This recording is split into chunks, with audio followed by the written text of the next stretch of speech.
Who should the Panthers take number one? That and more this week on the couch. Marcus Mosher. Who should the Panthers take number one? Anthony Richardson. Ooh, yes. Yes. So I think we all agree that it's probably going to be CJ Stroud. And I say probably because we still have a month to go to the draft and weird things happen. But if you're going to make this trade, Sig, and you're going to give up all these assets, why not swing for the fences and get a franchise-altering quarterback in Anthony Richardson? Like, there's a great chance he doesn't work, but if he does, now you're on the tier of Kansas City and the Buffaloes and the Cincinnati where, okay, now we can actually compete for a Super Bowl rather than just, being a little bit better and a little bit more competent. Yeah, I get that. So let's dig into the evaluations and talk about this choice, right? And then just real quick, were you good with the terms for the Panthers, what they gave up? I mean, it felt like a lot, didn't it? Like when you first saw it, it's like, ooh, that's a lot for to get to the number one pick without a Trevor Lawrence or Joe Burrow type of prospect. But at the same time, you have to do this if you're Carolina. You have no choice. Like, you can't continue to just be in quarterback purgatory and draft the third or fourth best quarterback every year. Go take a chance and go, again, swing for the fences here. Yeah. And I think you're swinging for the fences when you make the trade anyway, right? Because you're trying to get a franchise quarterback. And like you said, in some ways, this story is about the impatience of David Tepper, right? We can trace the moves. And in some ways, Marcus, every offseason seems to be about quarterback desperation, right? We're watching the Jets now. The strange lack of desperation to get Lamar Jackson under contract somewhere. Anyway, Carolina, the moves they were making, you could tell there was a sense of desperation there and urgency. And I think probably what gave Carolina the drop here was that desperation and urgency, because I think Indianapolis commenting like, yeah, we didn't want to trade up because we just hadn't done the evaluation yet. Right. We weren't sure enough in our evaluations, and you have to be sure in your evaluation. And I don't know if Carolina, Scott Fitterer and company were sure of their evaluation, or if they were just sure enough that one of these three guys, did this happen when San Francisco traded up? That's a whole other interesting conversation right now. So you have Bryce Young. Marcus, you think fair to say, and I know people don't like this, but it's a shorthand. We only got an hour to talk and a lot of things to talk about. Bryce Young in the best case scenario is Drew Brees. Yeah. Yeah. And that's a pretty good best case scenario, but won a Super Bowl. Exactly. It's just how likely is that to happen? And I think with the recent production of the Alabama quarterbacks, and I know it's not fair to helmet scout, but I don't know if Mac Jones and if Tua have done enough to make you feel great about an Alabama passer and his size. I just wonder if the ceiling is a little bit capped there. Okay. You brought up helmet scouting. I like this as a topic because I'm not as deep into the draft as I once was. The draft is so invigorating, and absolutely doing the evaluations year after year. Sometimes, Marcus, you don't intend to helmet scout, but like you said, you still draw a parallel. You draw a parallel for any number of reasons. Sometimes it's just the type of player a program recruits at a position, or what they ask that player to do, the traits they look for at that position. Sometimes including size and speed, things that stand out. You're just used to seeing that from a player at that position. Sometimes it's a track record of success, really. I mean, at some point you have to say Iowa can develop Sam Laporta, right? Iowa can develop tight ends. At some point you just have to say this program, these coaches are good at developing this position. And sometimes, if we get to Alabama quarterbacks, Marcus, it's, well, how much is the success based on the surrounding supporting cast, right? I mean, it's Alabama. You're getting to play with a kind of a hand-picked offense here. I think that's the most salient question.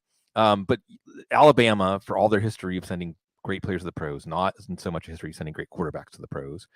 And I think that with Bryce Young, you bring up maybe something to tap the brakes on him much more so than the size, or size something. If advising an NFL front office right now, advising Carolina, advising Houston, how concerned are you about the size? I'm not overly concerned that the size is going to limit him as a passer. I'm just more concerned about, is he going to be able to hold up to an NFL, season? We've seen it with, Tua, right? Tua gets thrown around a lot just because he's not overly big. We've got Kyler Murray dealing with an ACL injury. Um, a- Again, I don't think his lack of size is going to make it where he can't throw down the middle of the field or anything like that. I just worry about his availability. And if you're trading up all these picks to go get a quarterback, I want him to be available. Like for most Right. of the season, it does have to concern you at least a little bit. Even if you're not a quarterback sizist or whatever. I think you have to Yeah. be concerned a tiny bit. Yeah, that's fair. And I like that you go that direction and not that can he see over his linemen, Yeah. and passing lanes and all that stuff. I think you have enough tape on him in the SEC to know he's basically doing the closest thing to an NFL simulation there is in the SEC. He did okay, I believe. Yes. Need to check my sources on that. You go to CJ Stroud, and it seems like Stroud. Do you agree? And it's difficult at draft time, Marcus, because we want to talk about what we think or our conclusions or our predictions or what we would do, and then we have to talk about what we think is going to happen, right? What's this organization likely to do? It seems like the betting markets certainly agree. We always have to talk about the betting markets now. Yes. CJ Stroud's going to go to Carolina. Do you agree with that? I mean, just based on putting your finger in the wind and seeing which way it's blowing. Yeah, because I think he's just the safest quarterback in this class. And I think he checks enough boxes for Frank Wright that, hey, if this is the guy we drafted number one, he's not going to be a colossal bust. He's going to help us win right away. He's going to be accurate. He's going to throw with anticipation. We can win with that style of quarterback. And I actually agree. I have a hard time believing that CJ Stroud is going to be a bust in the NFL. I see him as, kind of a similar player to right now version of Dak Prescott, right? Okay. Win for the pocket, win with accuracy, get the ball out, and let's move on. But I just don't know if he brings that, okay, hey, everything around me is falling apart. I'm going to go out and win this game by myself. Because you mentioned the talent for Bryce Young. I mean, will CJ Stroud ever play with a better set of receivers than he did over the last 2 years at Ohio State? Probably not. But again, I think he checks enough boxes to be, a guy that wins you 9, 10, 11 games a season and helps you keep a job. And probably for Frank Wright in that front office, that's probably the goal right now. I know. Isn't that terrible? Yeah. That comes up again and again. Like, well, you're not going to lose your job if you're wrong about the draft. This is in response to all of us that like to yap about the draft. Yeah, but it skews your evaluations in a not accurate way when you're making a pick to preserve your job. And I think you have to incorporate that when you're projecting the psychology of a team. And yeah, Frank Reich got another shot, and CJ Stroud is the safest. What makes him the safest?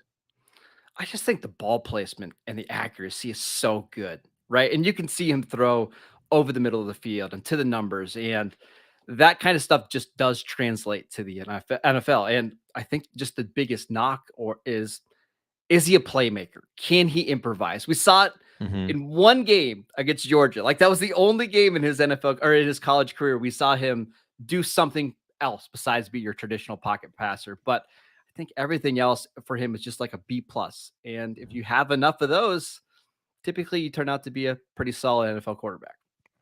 Like we were talking about before the show, this time of year is great because every conversation is an on ramp to football theory.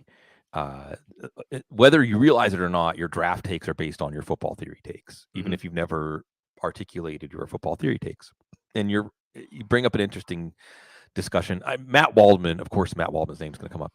Matt Waldman, a while ago, introduced a way to distinguish between play inside and outside of structure for quarterbacks. And you're right that the play outside of structure maybe is what's lacking, or it just comes down to in your equation of how you win the biggest football games. Because it's, going to the playoffs, winning the division is nice. We're talking about winning the Super Bowl. And there's a different set of conditions, Marcus. Would you agree there's a different set of conditions, the kind of players can get you to the playoffs and the kind of players that can win you a Super Bowl? Yeah, I mean, look for no further my team, the Dallas Cowboys. I think Dak Prescott is the type of quarterback that can win you 10, 11 games every single season, can put up points. But when things get a little bit faster and a little bit tighter in these big games, I don't know if he's got that special sauce, to use a Jerry Jones word, to kind of get you over the top. And I think that's the one thing I worry about with CJ Stroud. Yeah. And I like how you point out that it's the game getting faster. The screws get tighter in the playoffs. You play better defenses often. With Dak, poor Dak. It's just a Dak Prescott digression. If in an organization with better coaches, better management, could you win this? You win the Super Bowl with Dak Prescott? Yes, win with, not because of, but win with. And it's perfectly reasonable for Carolina to say we're trying to make a win with, or a team that's good enough to win with. I'll tell you who's doing a good job of this is Atlanta. Atlanta's building around their empty quarterback position. Sorry, Desmond Ritter fans. So that when they do find that, it's very much like Seattle did when they found Russell Wilson.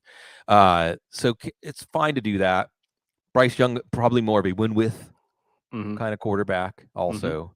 And the Texans. I mean, hey, we just want the Texans to get out of the tabloid part of the pages. We just want them to be relevant, right? For the right reasons. Yeah. And they're not doing as impressive job or with as much clarity as Atlanta, but at least you see them not just settling and wanting to be competitive. And in the division they're in, they can be competitive just like Atlanta can in their division. So if you're in the South in the NFL, really you have a chance to win your division. I don't care which team you are, I don't care who your quarterback is.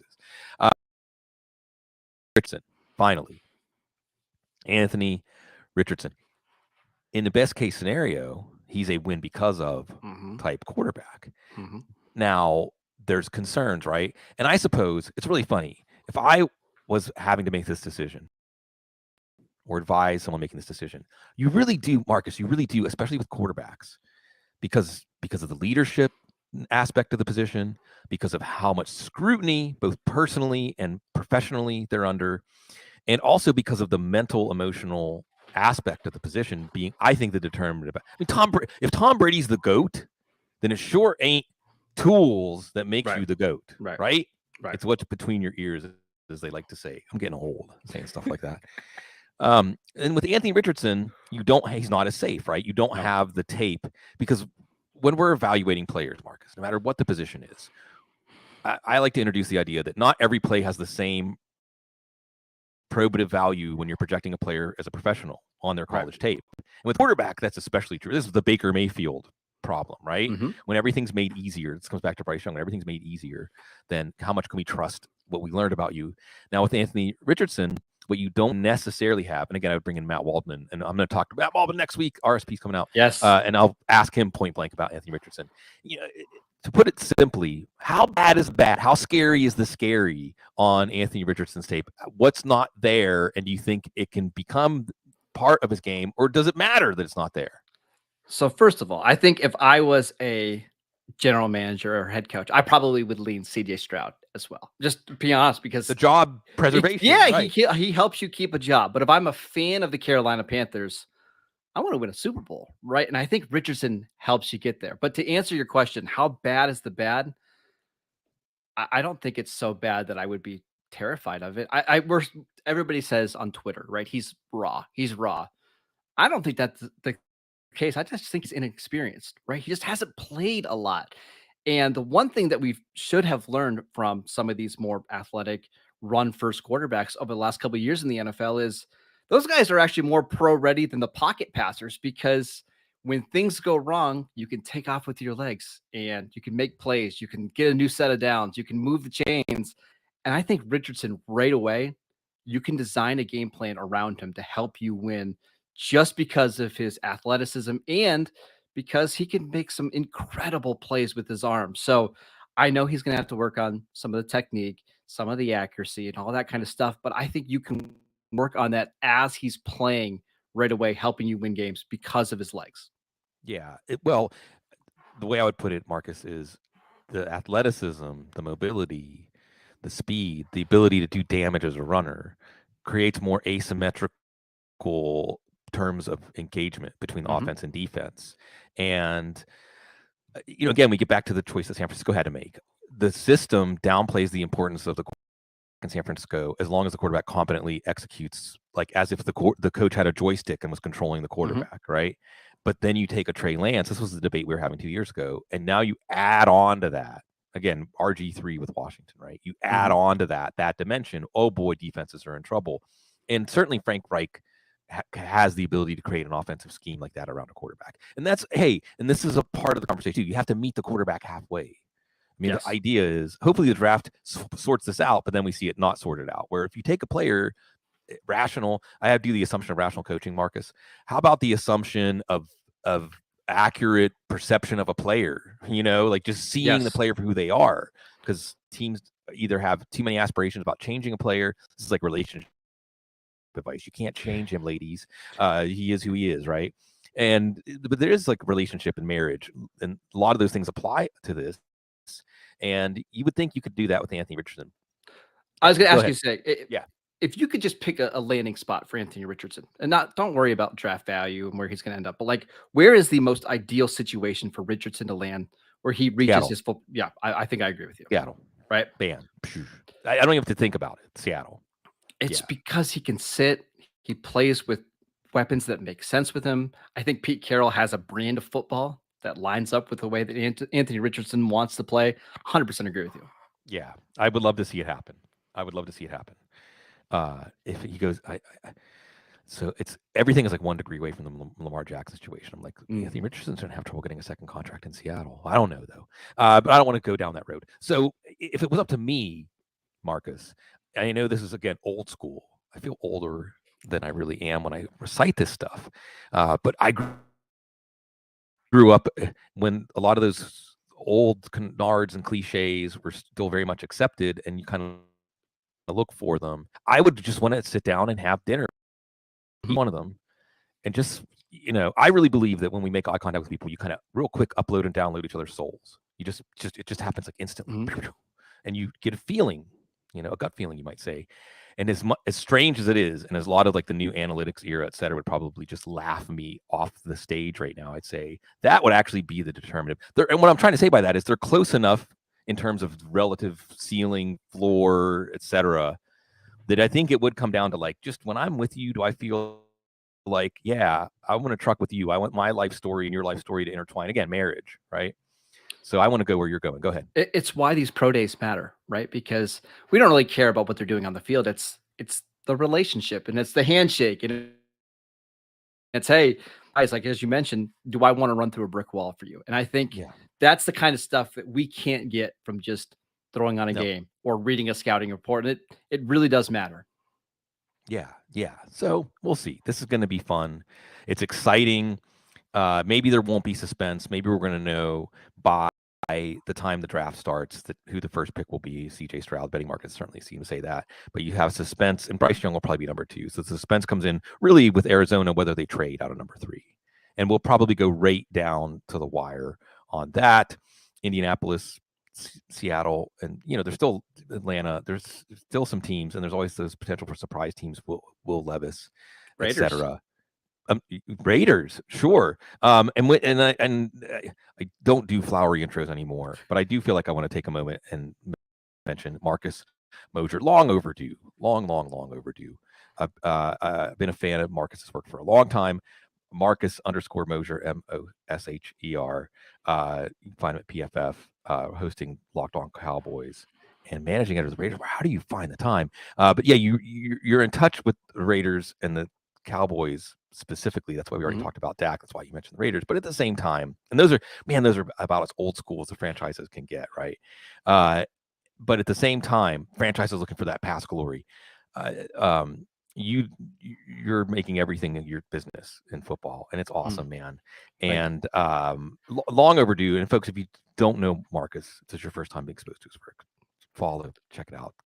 Good stuff. As I said before the show, Marcus, I don't want to make you blush, but I think analytics, I think having flexibility in understanding, having your understanding update and change of like what's important about football, what matters, having like an inquisitive, playful way of engaging with football. I've loved your work for a long time, Marcus, and it's great to finally have you on the show. Certainly not the last time. On that note, let's talk about football theory. Let's get into the weeds at running back, Bijan Robinson. And again, you can tease this apart. What's your football theory on spending on running back, spending a first round pick on running back, blah, blah, blah. And there's a part of it that is, what is your evaluation of Bijan Robinson? I'm going to say this, and this is going to sound like a pointless thing to say. I think either a very smart organization is going to take Robinson in the first round, or a very single-minded, very limited mindset organization is going to take Bijan Robinson, because I can see a context in both directions that it'll seem brilliant, or it'll seem just another. I'm not talking about the Cowboys when I say this. Just another wrong-headed move. But where are you overall, warm, cold, on the prospect of taking Robinson in the first round, or even high? Or maybe another way I could put this question, Marcus, is how high would you sign off on taking Robinson in the first round? Oh, this is such a cop out answer, but I think it depends, right? I think it depends on your franchise and where you're at. But I have a hard time for any team justifying taking Bijan Robinson in the top 10 just because it's the opportunity cost, right? That's a chance for you to get a foundational player at one of the most important positions on a cheap contract.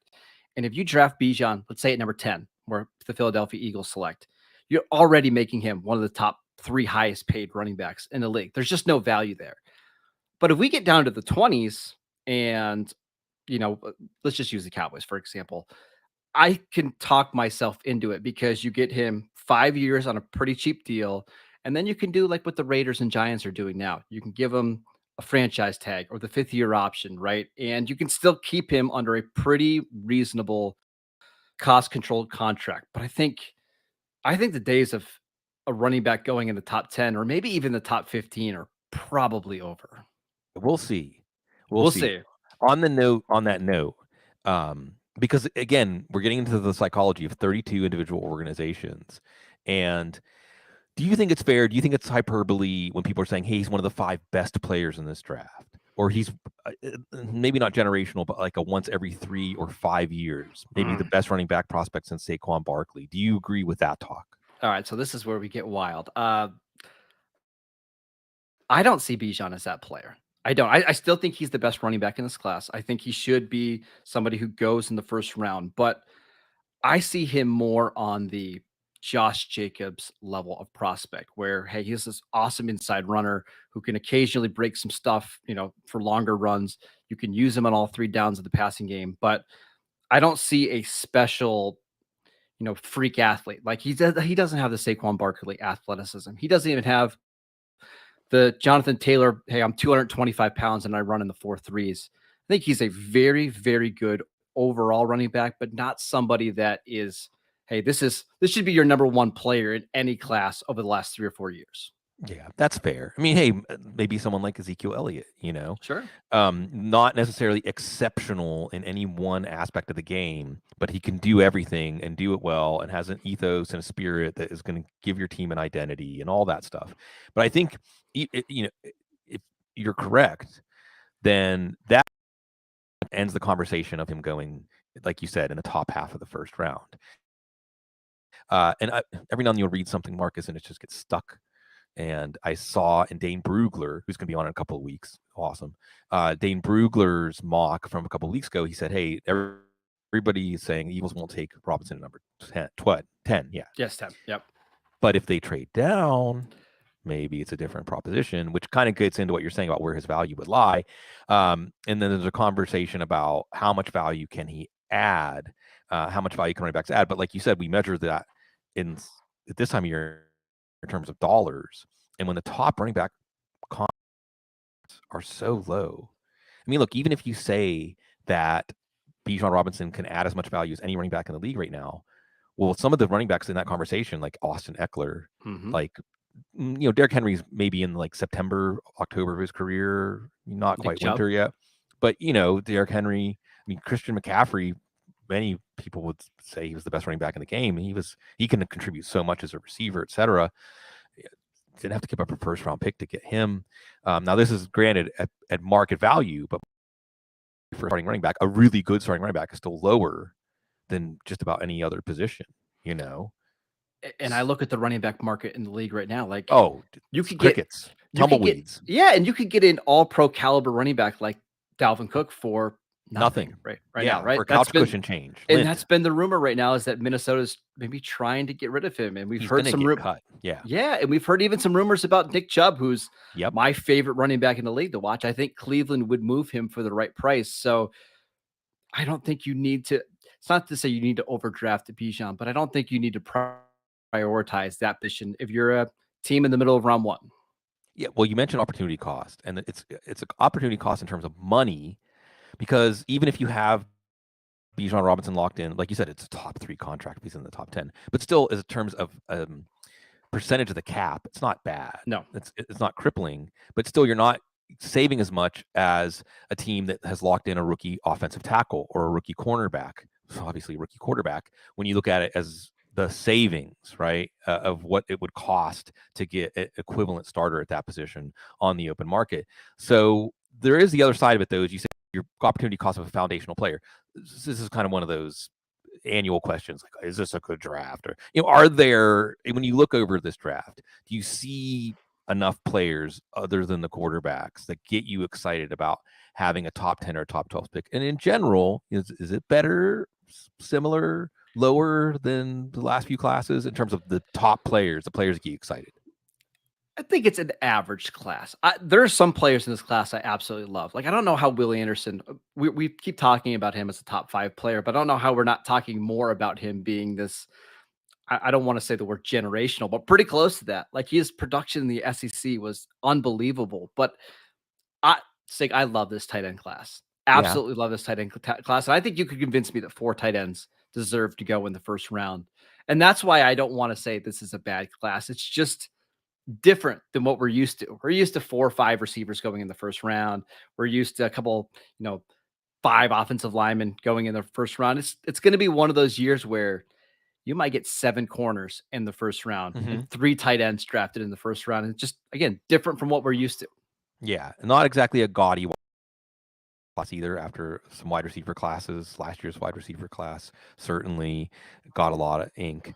But average means, top 10 pick, especially if we're going to get 3 quarterbacks in the top 10, then that's a pretty big opportunity cost when you look at the rising cost of the players, the top players at the positions that you're probably going to see, even Jalen Carter, edge, certainly. I saw a comparison for Will Anderson. I think Lansing line, I remember who was someone put DeMarcus Ware out there. Yeah. That's That a kind high of player. comp. Yeah, and then but I think it highlights, that's what that player can do. Look what Von Miller did for the Rams, for instance, and the Broncos. So let's see, what else are these hot button issues right now? Well, let's talk a little bit about Will Levis, the 4th quarterback. Should there be 4 quarterbacks in the top 10? There's an even wider range of opinions about him than there is about Anthony Richardson. And getting one of the things I've seen that was interesting, I think Scott Barrett might have put this out there. Scott's great, just on the couch a couple weeks ago. That Will Levis had terrible protection, terrible projection. And this is another one of those things, right? So in a way, doing what we're doing, Marcus, and watching these players and saying, how does this project as a pro? Actually, the more tape you have with bad pass pro gives you more situations that are the kind you have to work out in the NFL. Maybe this is a flaw. Zach Wilson, I think, was part of Scott's list of players who had great protection. Maybe a quarterback or 2 in this class also had great protection.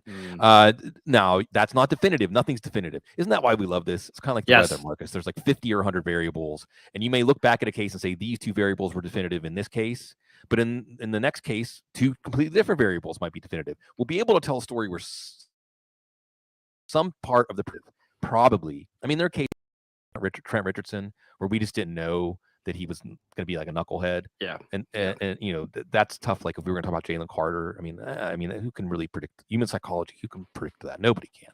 But what do you think about the 4th quarterback in this class? I struggle with Will Levis. It's not that I think he's a bad quarterback or anything. It's one of these ones where I think the landing spot is so important. And I know that's a cop-out answer, but there are a lot of things in his tape where you have to go back and watch and say, hey, is this a reason for why he was struggling, or is it an excuse?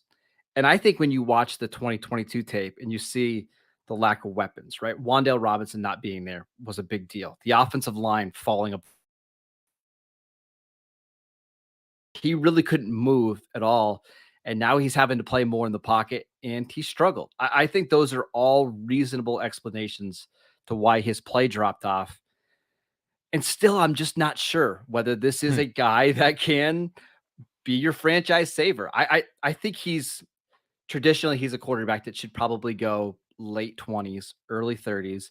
You sit him for a year, you see the accuracy, and then the anticipation can grow. But man, his arm is special. Mm-hmm. And those type of quarterbacks typically go high on the fact that he's tough as nails. And I think that's what scouts loved about this season is even though the production was bad and the stats weren't great, he fought through it. And if you can stay on the field, we're going to figure out a way to be successful. So I would love to see him go top of the second round, sit for a year. But we know that just doesn't really happen with quarterbacks anymore. I still think he's going to be a top 11 or 12 pick. I do. Yeah, probably because you mentioned competitive toughness. Back when I did a lot more work around the draft, Marcus, you make your spreadsheet or you have your scouting report, you have columns. If you're being honest, at least you maybe have different columns for different positions. But one that I almost never saw broken out as a specific trait or aspect of a player's game was toughness. Or I think now we update it and be more prescriptive and say competitive toughness, right? And sometimes that's the variable. Now, is it often at quarterback? But at other positions for sure. And certainly you can tell a story about a lot of players and say the lack of that competitive toughness, everything else was there, but the competitive toughness, and they failed. Yeah. And go ahead. As I say, I think a player like Daniel has shown me how much toughness does matter, right? I think Levis is more talented as a passer than Daniel Jones, but that's something that has been very endearing to his teammates and to the coaching staff. And that's why the Giants were willing to give him so much money despite less than stellar production, is because we know he's going to be out there playing even when he's not 100%. And that matters in locker rooms, and that matters to other players. And I think that's what's going to keep Will Levis in the first round. Yeah, leadership, culture. I know these are buzzwords, but it matters. I always like to say teams take on the personality of their quarterback and their head coach. And one of the things I remember noticing on Daniel Jones' tape at Duke and noting in the scouting report was, if you want a quarterback, and this is still true about him, if you want a quarterback that has to stare down the barrel, know he's going to get blown up. Like the motion of releasing the ball is going to leave your midsection open to get blown up. But that's what it takes to deliver the throw. He'll deliver the throw. And that's competitive toughness. I mean, that's mental toughness and physical toughness. And like you said, it secures buy-in. It secures buy-in from teammates. It's this idea of we're all making the same sacrifices. And it's why I wasn't critical of the Giants signing him and franchising Barkley, because I think with a new coach who had a smashing success, you won a playoff game. Let's not forget that. It's hard to win a playoff game in the NFL. It's really hard to win a playoff game in the NFL. It won a playoff game with not much, just year one. Year one is supposed to be when you're sorting out who's going to fit in the rebuild and who's not. And they went to the playoffs and won a game in the playoffs.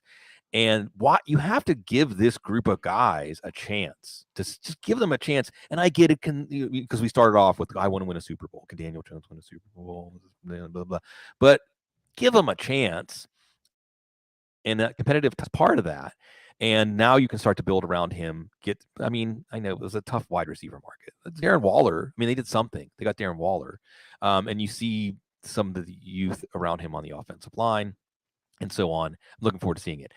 Taking a step back from the draft and just talking about free agency and what teams did with franchise tags. Really what we had, Marcus, I call it the plate tectonics of the NFL. Since Tag Tuesday, we've seen a lot about teams' plans for the future and present.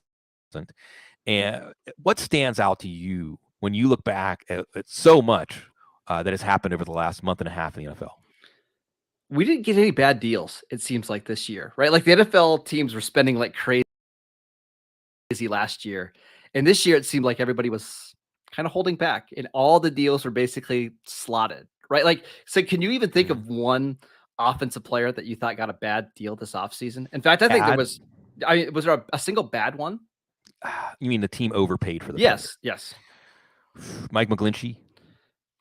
Yes, and I'll agree with that one. It seems like teams will still overpay Well, offensive but linemen, at the right? same time, the Jawan Taylor deal was probably okay. Yeah, I'm thinking like skill players. Is there a Sure. single Oh, skill player? skill players. No, if anything, there's downward pressure on the skill player salary. So they were all not just reasonable. And I know, again, how are we not going to talk about Lamar Jackson? It's okay. We talk about Lamar Jackson a lot on the show lately. The word collusion comes in when you say slotting, right? Or Mhm. this idea you can cast ways. Teams are smarter, they're getting more prudent, they're more in touch with the market, they understand what players' value are versus the money spent. But then when you talk about slotting or the way that the numbers that would come out would almost be predictable, you would see a team in a name and you say, oh, this is going to be a 324 deal or something like Mhm. that. So I think it's just that downward pressure. And the only time that teams break out of that, again, is it's the psychology, it's the desperation. I think there was a wide receiver desperation, panic last year. You saw that in the deals. You saw that in the trades. And this year, Jacoby Myers got $11 million a year. What did Hunter Renfrow? Speaking of the Raiders, what did Hunter Renfrow get? Like $16 million a year Yeah, last year. 16, 2 for was it 2 for Yeah, 34, something like that. Yeah. and Myers arguably has more to offer. I mean, Oh, he's going to play a lot more than Hunter Renfrow. I don't even yeah, think it's all that close. yeah. So if Hunter Renfrow was getting signed in this market, Marcus, what did he get? 7 million or 6 million or even that? Would he even get that? It's so Maybe. interesting too. As an aside, one of the things that I like to watch is what a player gets and then what they get the next time they hit the market. Like DJ Chark was a $10 million player last year. Mhm. He's a $5 million. Now he goes hurt and so on, but still, like you say, there's an element to that. What about team wise? Was the team that stood out? Let me I've say got this. one. Go ahead. Go Go ahead. ahead. No. Do that first. This team didn't make a big free agent signing, but I love what the Chargers did this offseason, bringing in Kellen Moore. That to me was the biggest win of any team this offseason because I'm trying to be nice to Joe Lombardi here, but I think he was one of the least creative Yeah. offensive minds. I think Limited he made, imagination. yeah, I think he made Matt Canada look like a genius. I was, well, let's not get carried away. Yeah. But now you bring in Kellen Moore, who anytime Dak Prescott's been healthy, that's been the number one scoring offense in the league. And you bring that style of offense to LA with Herbert and the weapons that they have. I would be shocked if that's a team that doesn't average 27, 28 points per game this year. I honestly, I think that was the biggest and best acquisition that any team made this offseason. Well, it's self-scouting. That's the good thing, right? I mean, again, though, it's so funny how this stuff happens, Marcus, because it's like on one hand, it's understanding that Joe Lombardi was holding things back. But on the other hand, how did you end up hiring him in the first place? Because this wasn't exactly a secret around the NFL that Joe Lombardi's offenses are going to be limited. Now, Kellen Moore. Now let's get to the Cowboys and the Raiders, since that's Okay. a lot of your brain cells are taken up by Cowboys and Raiders stuff. Let's talk about Kellen Moore. So, much like we do with players, Marcus, we have to tease apart how much of the Cowboys' success was because of Kellen Moore. How much was the Cowboys' offense actually a reflection of Kellen Moore? Because if we're talking about, at least when Mike McCarthy is there, right? Because Mike McCarthy, he just comes right out and be like, I didn't like Kellen passing all the time. I want to run more. And then you hire Brian Schottenheimer. We believe you. Yeah. So how much do we even say that what we saw was a reflection of Kellen Moore when Mike McCarthy obviously is putting his big thumb on the scale? But it sounds to me like, based on what you know, what you observe, and maybe you're privy to a little more than us because you spend so much time covering the Cowboys, that anything good you want to say about this offense, you should probably give at least some, if not most, of the credit to Kellen Moore. And what we will see, but at the same time, what we'll see with the Chargers may be something different than what we see, better than what we saw with the Cowboys. Yeah, I think Kellen Moore deserves a lot of the credit for the offensive success for the Cowboys over the last 5 or so years. He's been pretty innovative. He's helped Dak get into rhythm and then stay in rhythm in games. I mean, they've had a ton of offensive line injuries over the last several years, and it hasn't really mattered. They've changed out receivers, they've changed out tight ends, and yet they're still productive. So what I like the most about Kellen Moore is that he's going to find ways to get his players and his weapons in the best situations possible to win. And then we saw that with CeeDee Lamb this year, mostly running out of the slot, making sure that he was avoiding press coverage. I just think that a lot of their reason for success is because Dak and Kellen were together for so long. And when you're together for so long, you don't have to think about certain calls, right? You get into a 3rd and 4, you can just pull up, hey, this is what we run. We've run a million times in previous seasons. Let's do it again. Mm-hmm. I think bringing that over to LA with Herbert is going to help unlock this offense in a way that we haven't seen yet. Yeah, I look forward to it. I'm excited about it. I'm excited to see the Chargers potentially get out of Chargerville. Yes, please. Yeah. But on the Cowboy side of this, Marcus, how much like head desk banging your head against the desk when we project the Cowboys? Hey, this is a fantasy football show, right? Or Football Guys is a fantasy football site. How worried should we be about this offense becoming less efficient, more frustrating, because now you took Kellen Moore out of the equation? First of all, I don't listen to anything Mike McCarthy says in press conferences because we already know that he's a known liar, right? Are you watching? I watch every game. Yeah. I bring that up like once a month. Like, Yes. He lies. He admitted he lied in his job interview. Jerry was so proud too. Like he watched every single play of every game. Oh, well, actually. Yeah, ask Packer fans about Mike McCarthy wanting to run the ball more. He said it at every single press conference ever when he was within Green Bay, and they still were like the #1 team in pass rate. So I think they want to stay somewhat balanced, and I think they were like 6th in rushing rate last year. I can't imagine it going up all that much. So I just think the offense is going to be a little bit more bland and not as creative, but you shouldn't project Dak Prescott to throw 7 fewer passes a game or anything like that this season. Then we go to the Raiders. Oh boy.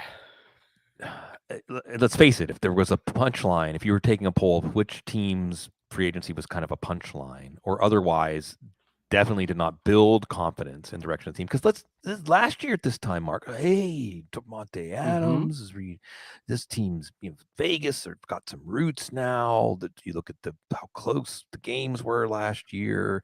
They played the Bengals pretty close, very close in the playoffs. Bengals went on to almost win the Super Bowl. Hey, things are looking up. Not so much now. Now, is that a narrative? Am I doing my thing, the Mayor Narrative Street here? Or what did you think of what the Raiders did this offseason? I think it's interesting because each move you can look at individually and like it. And I actually like the Jacoby Myers signing. It's somebody that Josh McDaniels knows well. They needed another outside receiver. Frankly, he can block better than Darren Waller. And that's one of the reasons they moved on from Waller and got Myers, is because if they're going to run the ball more, you need better blockers on the field, and Myers can do that. But when you look at their offseason as a whole, it's like, what's the plan? Is it just to go 8-9 and be somewhat competitive? Because I think signing Jimmy Garoppolo and signing Jacoby Myers makes you a better team, but it doesn't make you a Super Bowl contender. So I think we have to wait until the draft, because if they draft an Anthony Richardson or they trade up and get a CJ Stroud or whoever, I think now we can say, okay, hey, they're clearly trying to build an environment for a young quarterback to succeed down the road. But if it's, hey, we're drafting Christian Gonzalez and we're running with Jimmy Garoppolo for the next 2 or 3 years, I don't love it. Yeah. I get the feeling with Josh McDaniels. We're both of the teams you cover, Marcus. I just feel like we know how the Mike McCarthy and Dallas story is going to end. Yeah. We know how the Josh McDaniels story in Vegas is going to end. How long will it take to get there? What twists and turns will we go through before we get there? We'll see, but I don't expect any revelational transformation from either one of these guys. And I think you hit on something important. I don't remember exactly who I was putting out there, but hey, Jacoby Myers is a Darren Waller replacement. And as much as he is, and I'm glad you brought up Myers' ability to play outside, he's going to be able to start. But like you said, he's going to play more than Hunter Renfrow.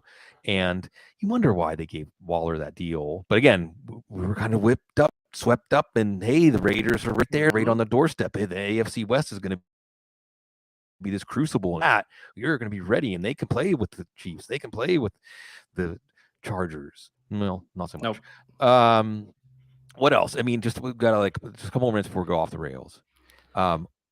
What else is like a favorite move, a least favorite move? Something. I'll give you mine. I'll give you a couple seconds to think about what you're going to say, because I want to take another moment out to say, hey, Jacksonville fans, enjoy this moment.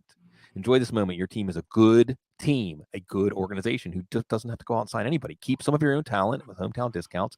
Recoup all those comp picks. You remember those things? I think the Jags haven't got one for like 12 or 13 years. Good times coming to a long-suffering fan base and one that has a questionable ownership, but they made the right hire. And this is what Carolina's hoping too, right? You make the right hire at head coach, you get the quarterback. You had the quarterback. Yeah, we had that regrettable Urban Meyer episode, but I look at free agency and how little the Jags did as a sign of how well off they are right now. And to steal one of your words, they had organizational clarity, right? Yeah. Hey, they know that we know that we're ready to compete. We don't need to make a splash move right now. Let's continue to develop our young guys, and we're going to be right back there next year because, man, I'm still in the belief that they could have beat the Chiefs last year. If just a couple things go differently, they could have beaten the Chiefs and they could have played with anybody in the playoffs. So I agree with that one. I would also say the Lions. I love what the Lions have done this I love the offseason, Lions. right? Yeah. Yes. Getting David Montgomery, and listen, I know it's hard to move on from Jamal Williams because he's such a fun personality and he had such a great year, but David Montgomery just adds a little bit. He just adds a little bit more to that offense, and it makes them a little bit more dynamic. And then bringing in Chauncey Gardner-Johnson just gives them that attitude. And then I have to bring up your guy Cam Sutton. I still think one of the most underrated defensive backs in the league, from being able to play in the slot and in the outside. They just got a lot better, and that division is wide open. So why not go for it this year? Yeah, and they have 2 first-round picks. This is another team that why not take Anthony Richardson? Why not? Why not? Exciting times. Isn't it wonderful to picture? Growing up, I was always a fan of all those movies that were set in the future, especially the post-apocalyptic ones. There's a lot of good ones in the 70s.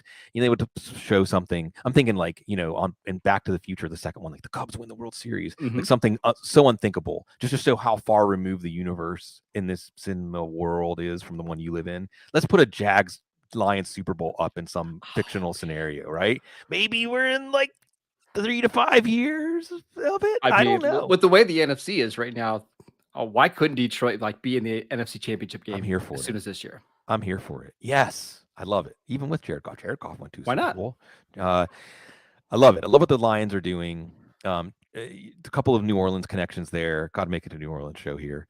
Jamal Williams. Yeah, you're right. David Montgomery adds something that Jamal Williams couldn't give them. That's not to take away from Jamal Williams. And we already have a tremendous running game. Tremendous running game. We'll see what Deuce Staley can do down in Carolina, by the way. Because one of the things I remember hearing, I've mentioned this more than a few times on the show, is that the defense was talking about like playing the Lions, like you had like 5 different run concepts, 5 consecutive plays. It's beautiful. It's maestro virtuoso kind of stuff from a play calling perspective, and how it puts a defense on their heels mentally and physically. And then you mentioned the defensive backfield, organizational clarity. And yeah, that's a problem. That was a major problem. And they go out, and I'll add Emmanuel Moseley too. Emmanuel Moseley's really good. And he's just coming back from an ACL tear. And all these guys, Chauncey Gardner-Johnson, I was getting to him because of the New Orleans connection. They're really good players. And they're going to improve the quality of the pass defense. And from the free agency 4-dimensional chess game, you have a 1-year deal for Moseley, 1-year deal for Gardner-Johnson, 2-year deal for Sutton, I think, and all affordable, and the potential to either sign them long-term if they prove it, or recoup compensatory picks if their value doesn't too much. With Gardner-Johnson, I will say this, some stuff started to come out more after Gardner-Johnson signed in Detroit, that while he was with the Saints, well, let's just put it this way, Marcus, as a coach, you have to decide, am I going to put up with this? Am I going to put up with this? But doesn't Dan Campbell seem like the type of guy that could maybe figure it out? Sure. If you get to like a Bill Belichick perspective too, where there's a sense, do your job, right? There's a sense that if the football culture is there, then a lot of that stuff goes away, right? Now, probably has pretty good football culture. I don't, and who knows if Philly would have kept him if they had let Darius Slay go. That was an interesting episode in free agency. Darius Slay's gone after everybody's kind of cooled down. Come to think of it, he doesn't have to be gone, and we're going to alter his deal. So all kinds of interesting stuff. And we'll, Marcus, I'll definitely have you on again. This is too long in the making. Again, folks, Marcus _MOSHER Cecil would be mad. This is like going to make nails on a chalkboard to him. But it is opening day. I didn't even realize it until you brought it up before we came on, Marcus. It is opening day. Hope springs eternal. I always thought, you know, the old George Carlin bit about baseball and football, you know. One of the things you have to keep in mind is that baseball's a game of spring and football's a game of winter, you know. So you ask me, are we excited about the Pirates? Are we excited about the Pirates? And to everybody out there, baseball's supposed to be sped up. Hey, baseball's going to appeal. I don't know if it's going to really matter. I mean, I still think that whether you're a baseball fan comes down to the memories you have attached to it, the memories of the people in your life, the memories of like where you grew up, and the sentimental value, honestly. And I certainly have a lot of sentimental value with the Pirates. I used to listen to games on the radio. They still do that now. I had my little notebook, and I would erase like their home runs and RBIs every time the Pirates would update their stats. I was keeping my stats at home. And the Pirates were horrible. The Pirates were most known at the time that I got really interested in them for being at the center of a drug scandal that almost brought down Major League Baseball. But and then, you know, I don't need to make this like a true on the couch, but my most disappointing moment as a fan of sports was Francisco Cabrera.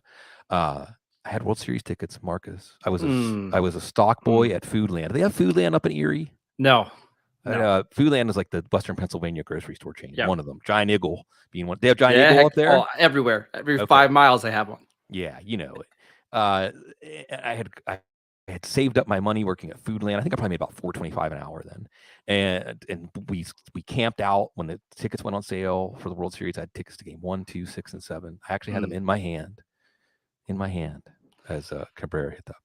Anyway, you asked me, am I excited as a Pirates fan? And I'll just say this, and I've already gone on a few O'Neill Cruz rants. And how does that guy not make you excited to watch baseball? I don't care if you're a Pirates fan or not. Go ahead. As I say, it gives you a reason to buy a ticket, right? Because this is one of the most fun players in all of baseball. We have them for at least right now. We have them, right? It's why I mean, I know the Pirates aren't going to be very good, but at least it gives us something to be excited about. But you mentioned like the experience. I still think that's my favorite sports experiences are still going to Three River Stadium and sitting with my dad, having a couple hot dogs, watching a baseball game, and just talking, right? Because that's baseball slow enough that you can have a conversation with whoever you're sitting by. You don't have to be tuned into every single pitch. That's why, listen, as bad as the Pirates have been the last 20 years, it's still a lot of fun to go there and watch a game. Oh, I still haven't been to PNC Park. Oh, it's unbelievable. I know. I've heard. I heard. I'm actually going to go see going to be on the road next week down in Tampa and get to see the Rays play the A's. And I know, boy, the A's soon to be the Las Vegas A's, I guess. That's sad. I was watching the Reggie Jackson documentary this week and remembering that amazing era they had, not too far into their existence with Reggie Jackson in this World Series. And I'm really excited to see the Rays because of Randy Arozarena. Did you watch the World Baseball Classic at all? I did. It was a lot of fun, wasn't it? Oh, some of the best baseball you're going to see in your life, really. I mean, just some of the best of any sport. Like a sport played, unbelievable. The emotional level was unbelievable. Yes, and Randy Arozarena was like struck by lightning or something. He was the star of the tournament. Mexico's going to win in 2026. We were pulling for Mexico. My wife grew up in El Paso. She's half Mexican. My stepson's like 3/4 Mexican. And I grew up in New Mexico. I said the elementary school I went to when I was in first grade, we said the Pledge of Allegiance in Spanish. Awesome. Anyway, but the Pirates, we'll see. But I will say this about the Pirates. I'll bring it back to football. There is a football thing here, folks. The Pirates got Lonnie White Jr., who was you might remember him from one of those Braves World Series. He was a football commit at Penn State to play wide receiver. Penn State's producing some pretty good wide receivers these days. And the Pirates got him to play baseball. Bubba Chandler, he was a quarterback commit at Clemson. He's also trying to be a two-way player. They got him to play for the Pirates. Right? Yeah. And I love that too because of the sentimental value. Yeah. It's like Bobby Wagner going back to Seattle this week. It's the human stories. Why not? I mean, everybody feels so good. When I saw that the Pirates are bringing back Andrew McCutchen.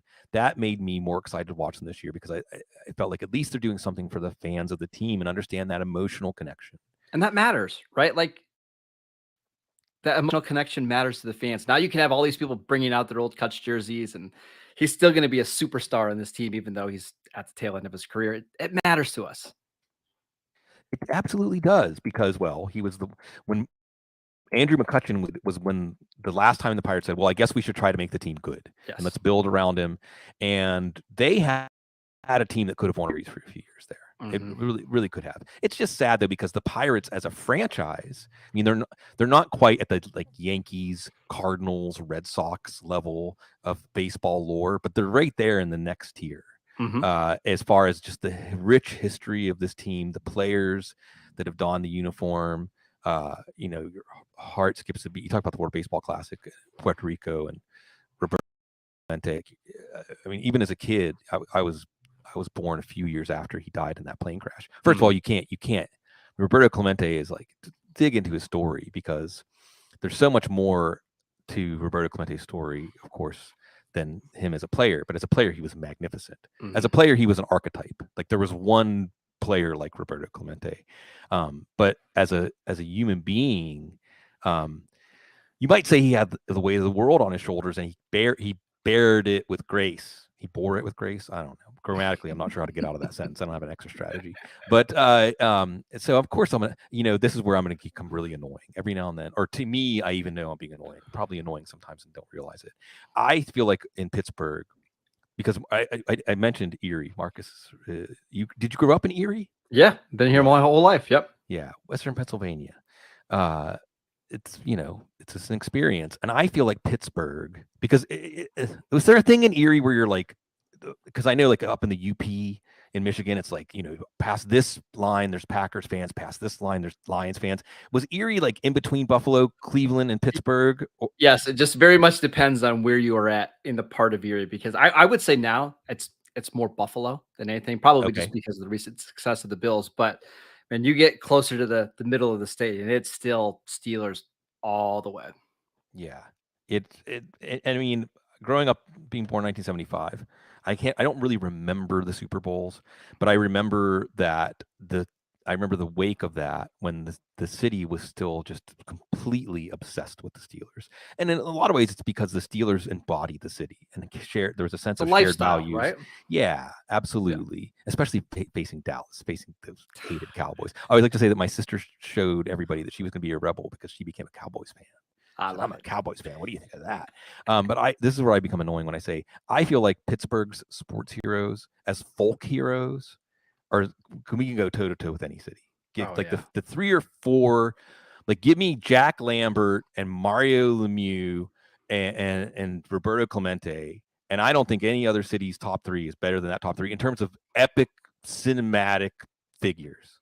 And there's so many of them, right? Yeah. Like, I mean, Franco Harris, who just lost this year. Right? Oh, God, hurt. Yeah. I felt like a little part of my childhood.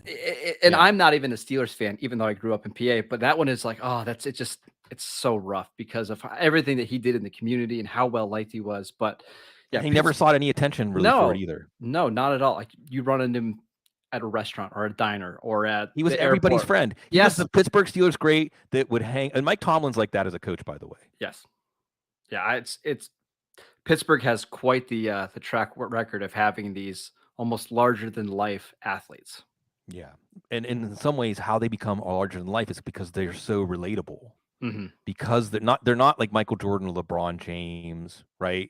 It's not even like Patrick Mahomes. It's not just based on the magic they do on the field. It's this way that they belong to the city. And it's like they embrace the environment and how tough it is and how the weather. I mean, believe it or not, they embrace the weather around here. Some of them love the cold and they love playing in the snow and all that kind of stuff as well. See, I really want to do a whole other hour on Pittsburgh sports heroes. I'm going to subject you to that. You're not even going to be the guest. You're just going to sit there and listen to me wax rhapsodic about Pittsburgh sports heroes. I hope that everybody that loves sports feels that way about the heroes from their teams. And that's good. So yes, hope springs eternal. eternal. Every single team playing today, opening day in baseball, and hope always springs eternal with our fantasy football teams, our NFL teams. Certainly, they're making moves, and we'll always have wonderful people like Marcus Mosher to come and hang out and talk and spend some good time together. Always, folks. Appreciate your support. We love you. Always stay classy.